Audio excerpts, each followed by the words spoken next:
갈대아 속에서도 새벽기도에 참여하신 모든 분들에게 하나님께서 말씀의 능력과 기도응답 주시기를 소망합니다. 점점 기후가 놀랍게 변하고 있습니다. 어제 서울과 몇몇 지역이 40도까지 이르렀다고 하죠. 이번 주가 또 가장 역대적으로 더운 주간이라고 합니다. 문제는 이게 끝이 아니고 이제 시작이라면 여러분 이제 어떻게 해야 될까요? 정말 기도하셔야 될 것 같습니다. 올해가 40도가 되면 5년 후에 45도가 된다. 그럼 여러분 우리는 살아남을 수 있을까요? 그 정도로 지금 기후가 급격하게 변하고 있습니다. 얼마 전에 남극 사진, 북극 사진을 보니까 빙하 자체가 이제 완전히 구멍이 숭숭 뚫려서 곧 녹아내릴 지경까지 이르렀다고 하죠.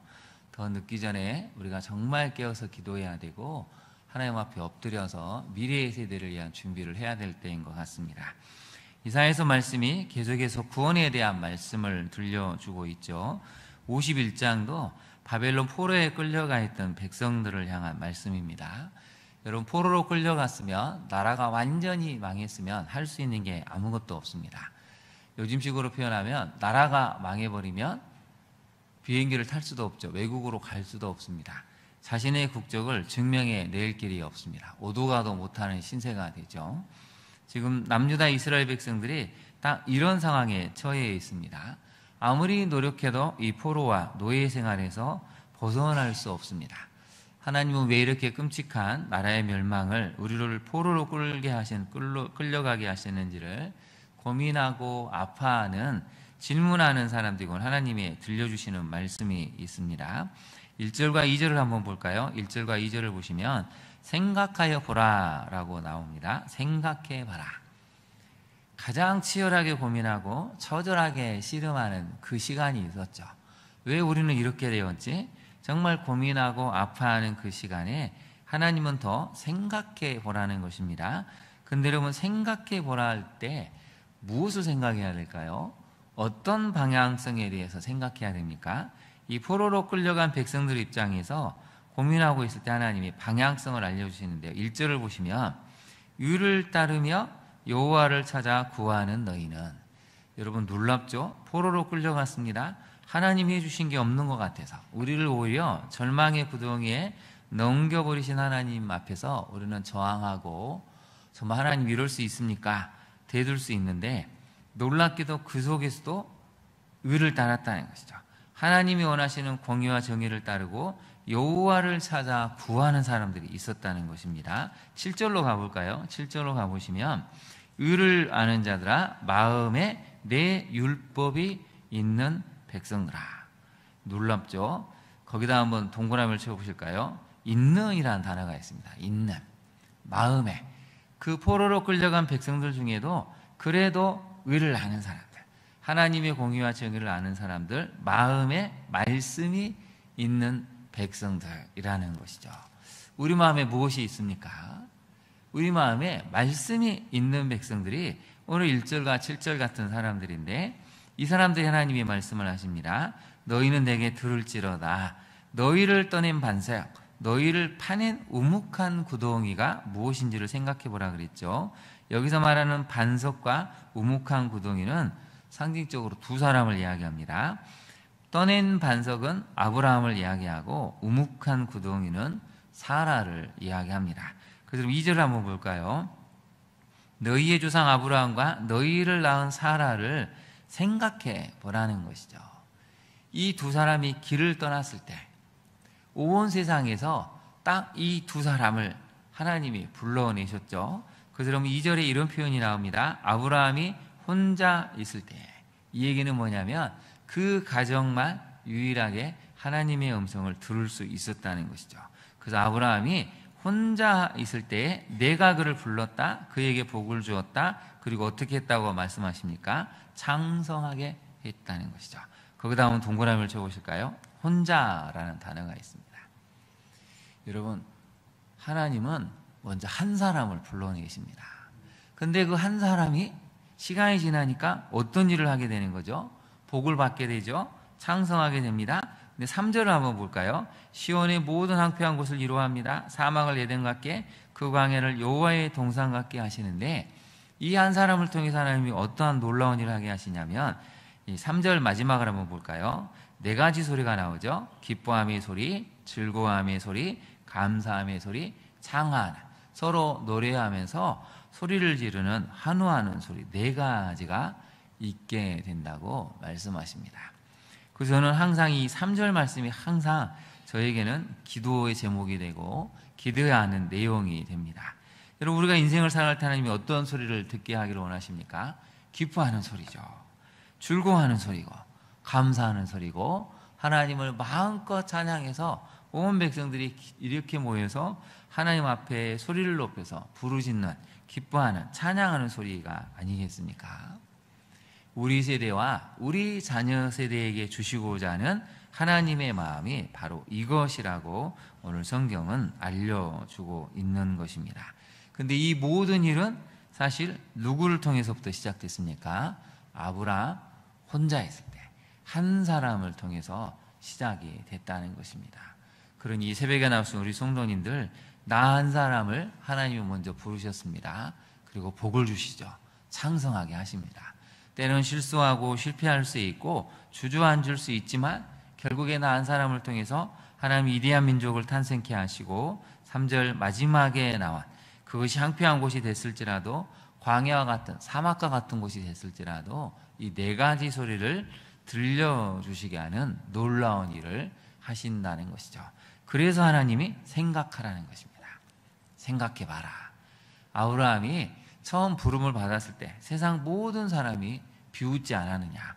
이렇게 안락한 환경, 풍족한 환경, 정말 풍요로운 환경을 왜 놔두고 그 머나먼 길을 떠나는지 이해할 수 없었죠.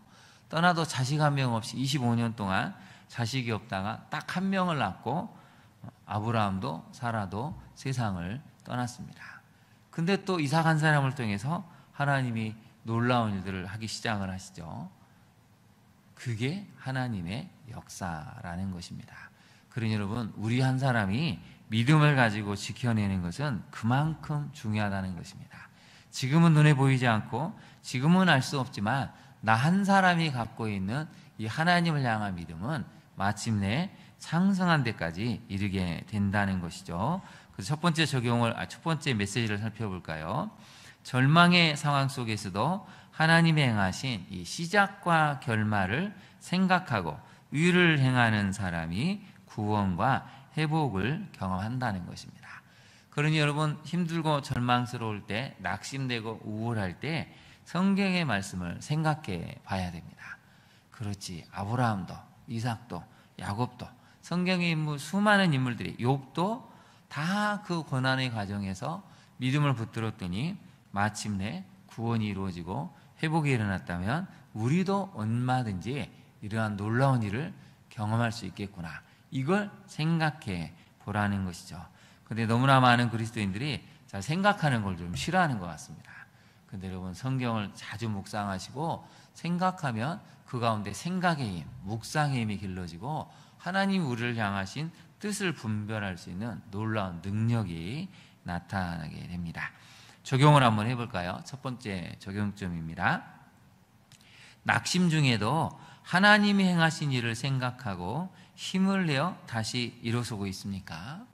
많은 그리스도인들이 낙심이 되면 잘 못 일어나는 것 같습니다. 근데 여러분, 오늘 본문처럼 생각해 보십시오. 생각하면 그동안 일어났던 일들 중에 기쁨이 생기고 미소가 일어나게 되고, 그렇지, 하나님이 이렇게 행하셨었는데 다시 일어설 수 있겠구나, 이런 마음이 우리 가운데 나타나게 된다는 것입니다. 그래서 여러분, 두 번째 적용점을 같이 한번 읽어볼까요? 시작. 하나님이 우리에게 회복시켜 주실 은혜의 소리가 울려 퍼질 것을 믿습니까? 저는 3절에 나와 있던 이 모든 소리를 은혜의 소리라고 명명하고 싶습니다. 다시 한번 볼까요? 기뻐함, 즐거워함, 감사함, 창화하는 소리. 우리 인생에 이런 놀라운 은혜의 소리가 넘쳐나기를 소망합니다. 여러분, 하나님은 우리를 자꾸 비참하고 비극적이고 항상 그냥 낙심으로 내모셔서 천국만 바라봐라, 이런 하나님이 아닙니다. 구약에서부터 하나님은 복 주시기를 원하셨고, 우리가 이렇게 기쁨으로 이런 은혜의 소리를 내기를 원하시는 하나님이시라는 거죠. 그러니 그것을 바라보고 기도하고 기대하는 것이 또한 우리의 믿음이라는 것을 오늘 본문은 가르쳐 주고 있습니다. 두 번째 메시지를 한번 살펴볼까요? 의심과 회의가 가득한 상황 속에서도 하나님이 누구신지를 묵상하고 붙드는 사람이 끝내 어떤 자리에 설 수 있습니까? 승리의 자리에 설 수 있습니다. 살다 보면 여러분, 우리가 아무리 믿음을 가져도 의심이 듭니다. 정말 하나님 왜 이러셨지? 이게 정말 가능한 일일까? 어떻게 되는 것일까? 회의가 생기고 불안함이 생기고 믿음이 송두리째 흔들릴 수가 있습니다. 지금 여러분 51장은 포로로 끌려간 백성들을 향해서 하나님이 선포하신 위로의 말씀이죠. 그래서 오늘 본문을 보면 하나님이 누구신가를 끝없이 묵상을 하라는 구절이 참 많이 나오는데요. 적용을 한번 볼까요? 먼저 적용을 보면은 하나님이 어떤 분이신가가 하나하나 나오는데요. 6절을 한번 보실까요? 6절을 보시면 우리는 하루살이 같은 인생이라고 표현하죠. 그래서 여러분 6절을 보면 하늘로 눈을 들며 땅 아래를 살펴봐라. 하늘이 연기같이 사라지고 땅이 옥같이 헤어지며 거기에 사는 자들이 하루살이같이 죽는 날이 온다는 것입니다. 여러분, 우리가 오래 살고 80을 살고 90을 살아도 지금 해석을 하면 손살같이 오지 않았습니까? 그렇게 하루살이 같은 인생인데 그게 인간에게 주어진 삶인데 나의 구원은 영원히 있고 나의 공의는 폐하여지지 않는다. 어느 누구도 면할 수 없는 영원한 하나님의 영원성이 구원을 통해서 하나님의 능력을 통해서 나타난다는 것이죠. 그래서 영원한 하나님을 바라보라는 것입니다. 9절로 가볼까요? 9절을 보시면 여호와의 팔이여 깨소서 깨소서 무엇을 베풀어 달라고 하소연하고 있습니까? 능력을 베푸소서. 능력의 근원 되신 하나님, 능력자이신 하나님을 향해서 호소를 하고 있습니다. 우리가 죽을 것 같은데 하나님 깨시고 깨셔서 우리에게 능력을 베풀어 달라고 하나님께 간절히 하소연하고 있죠. 12절과 19절을 한번 볼까요? 12절과 19절을 보면 하나님이 아예 크게 선언하시죠. 12절 앞부분을 보시면 이르시되 너희를 위로하는 자는 나 곧 나이니라. 그 다음 밑줄을 보실까요? 너희를 위로하는 자는 나 곧 나라고 분명하게 말씀하시죠. 그래서 너는 어떠한 자에게 죽을 사람을 두려워하고 풀같이 된 사람의 아들 고대 왕들을 두려워하느냐? 그럴 필요가 없다라고 선언하고 계십니다. 그 다음에 여러분 19절도 한번 볼까요? 19절도 보면 이 두 가지 일이 내게 닥치는데 곧 너를 위하여 슬퍼해라. 곧 황폐함 멸망이여 기근과 칼인데 누가 너를 위로하랴. 세상에 어떤 사람도 너희를 위로할 수 없는 때가 오는데 유일하게 하나님만이 너를 위로하실 수 있다라고 알려주고 있습니다. 그래서 여러분 22절 말씀을 한번 볼까요? 22절에 보면 놀라운 표현이 나오죠. 내 주 여호와 그의 백성의 억울함을 풀어주시는 내 하나님이 이렇게 말한다라고 알려주고 있으시죠. 그 다음 밑줄 읽어볼까요? 내 주 여호와 그의 백성의 억울함을 풀어주시는 하나님. 이러한 하나님을 우리가 묵상하고 붙들어야 한다는 것입니다. 복습을 해볼까요? 영원하신 하나님이시죠. 능력을 베푸시는 하나님이시죠. 위로해 주시는 하나님이시죠. 억울함을 풀어주시는 하나님. 그 하나님을 묵상할 때 현실을 서서히 우리가 이겨낼 수 있는 힘을 얻게 된다는 것입니다. 그래서 저는 여러분 15절이 가장 강력한 위대한 선언이라고 생각하는데요. 우리 15절 말씀을 같이 한번 읽어볼까요? 시작. 나는 내 하나님 여호와라. 바다를 휘저어서 그 물결을 뒤흔들게 하는 자이니 그의 이름은 만군의 여호와이니라. 아멘. 여러분 오늘 하루 이것을 강력하게 선언하십시오. 나는 내 하나님 여호와라. 나는 너의 자녀의 하나님 여호와라는 것이죠. 그 하나님은 바다를 휘젓고 물결을 뒤흔들게 하는 창조의 하나님, 능력자이신 하나님이라는 것이죠. 이런 하나님을 묵상할 때 현실의 어려움을 이겨내게 되고 실제로 그러한 능력자이시고 위로하시고 억울함을 풀어주시는 하나님을 우리가 경험할 수 있는 힘이 생기게 된다는 것입니다. 여러분 두 번째 적용을 같이 한번 읽어볼까요? 고난 속에서 하나님을 만나는 경험이 신앙생활을 더욱 풍성하게 만들어가고 있습니까? 평안하고 형통하고 잘되고 성공할 때만 하나님이 있습니다. 응답하시는 하나님이시죠. 그러나 여러분, 고난 속에서, 아픔 속에서, 힘듦 속에서 우리는 하나님을 얼마만큼 경험하고 있습니까? 그 속에서도 우리가 하나님을 경험한다면 우리의 신앙생활은 더욱 단단해지고 풍성해지고 남이 경험하지 못한 또 다른 차원의 깊은 세계로, 높은 세계로 갈 수 있다는 것입니다. 이 새벽에 나온 우리 모두가 오늘 이사야 51장의 말씀을 통해서 하나님이 선언하시는 이 놀라운 하나님의 형상, 하나님의 속성을 깨닫고 그 하나님의 능력이 우리 인생에 나타나는 것을 경험해서 여러분 삶이 이런 하나님을 체험할 수 있는, 경험할 수 있는 놀라운 신앙의 삶이 될 수 있기를 진심으로 축원합니다. 기도하겠습니다. 하나님, 우리는 오늘 이사야 51장의 말씀처럼 바벨론의 포로를 갔던 백성들이 얼마나 충격과 또 실망과 좌절 속에서 절망에 빠졌는지를 말씀을 통해 살펴보았습니다. 그러나 그 속에서도 하나님의 의를 붙들고 하나님의 사랑을 붙들었던 사람들에게 하나님은 생각하여 보라라고 말씀하시며 다시 한번 이대한 구원을, 회복을 약속해 주셨습니다.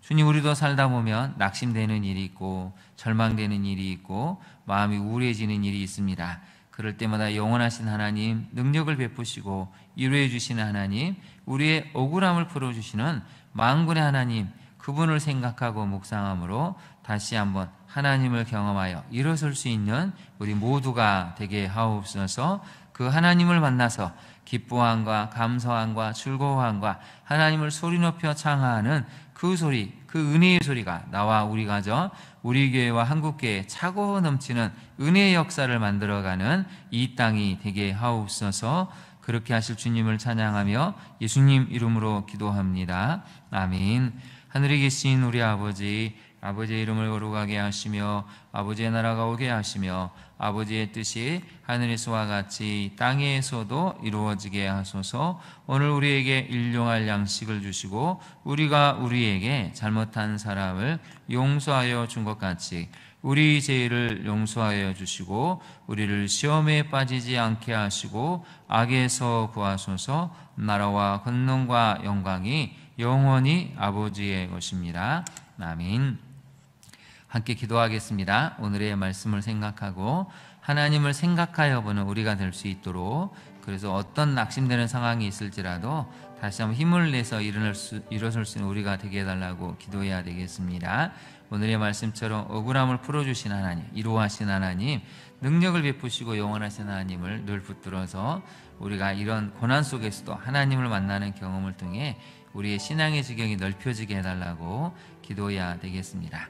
날씨가 너무 덥습니다. 야외에서 일하는 우리 성도들의 건강과 안전을 지켜달라고 군복무 중인 우리 청년들을 기억하셔서 우리 청년들이 폭염과 열대야를 잘 이겨내고 건강하게 제대할 수 있도록 군의 복무한 우리 청년들을 위해서도 기도해 주시기 바랍니다. 또 몸이 아프고 또 마음이 아픈 많은 성도들이 있습니다. 주님 도와주시고 또 수술 회복시켜 주시고 암투병 중인 모든 성도들에게 힘을 주셔서 이 과정을 잘 이겨낼 수 있게 해달라고 우리 주님의 이름을 세 번 부른 다음에 기도하도록 하겠습니다. 주여, 주여, 주여.